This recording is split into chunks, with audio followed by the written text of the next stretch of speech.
ঝড়ের মাস বৈশাখ। এই বৈশাখের মতোই রবি ঠাকুরের জন্ম। সোনার আশ্বিনে নয়, হিমের রাতের অঘ্রাণে নয়, ফুল রাঙানো ফাগুনে নয়, এই খর ক্ষিপ্র বৈশাখেই তাঁর জন্ম। এই খ্যাপা বৈশাখের গৈরিক তিলক দিয়েই সাজানো তাঁর জন্মদিনের ললাট।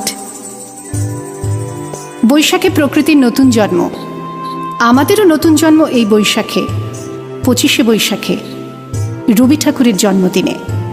দেখতে হয় না ক্যালেন্ডার, জিজ্ঞেস করতে হয় না তারিখটা কবে। আগে থেকেই বুকের মধ্যে সাড়া ওঠে, 25শে বৈশাখ আসছে, রবি ঠাকুরের জন্মদিন। বছরে একটা দিনের জন্য তারা নতুন হয়ে যায়। চারপাশে নীলে লালে সবুজে হলুদে রঙিন ফুলের আলপনা, মাঝখানে খয়েরি রঙের সুতোয় রোজ দুপুরের না ঘুমানো চোখে কাজের ক্লান্ত অবসরে বোনা হয়ে চলেছে সেই 4টে লাইন।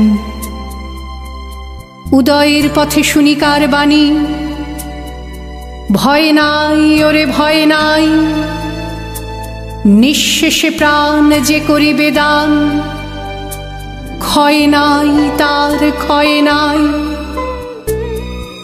শুধু কি সূচি কাজে?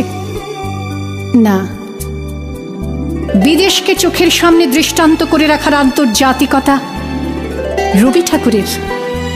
আমাদের সংস্কৃতিকে মাটির কাছাকাছি এগিয়ে নিয়ে যাওয়ার সংকল্পে রবি ঠাকুর।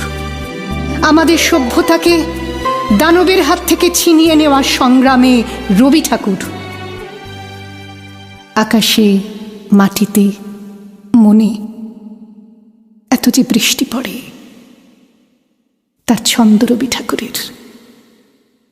এত যে ফুল ফোটে, তার গন্ধ রবি ঠাকুরের।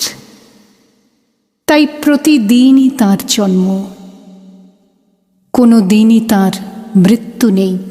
কালের কালা পাহাড় এসে কোনো দিন যদি ভারতবর্ষ থেকে সমস্ত ঠাকুরের পুজোর প্রদীপ নিভিয়ে দিয়ে যায়, তবু একটি ঠাকুরের বেদী চিরকাল থাকবে মাটির সঙ্গে গাঁথা।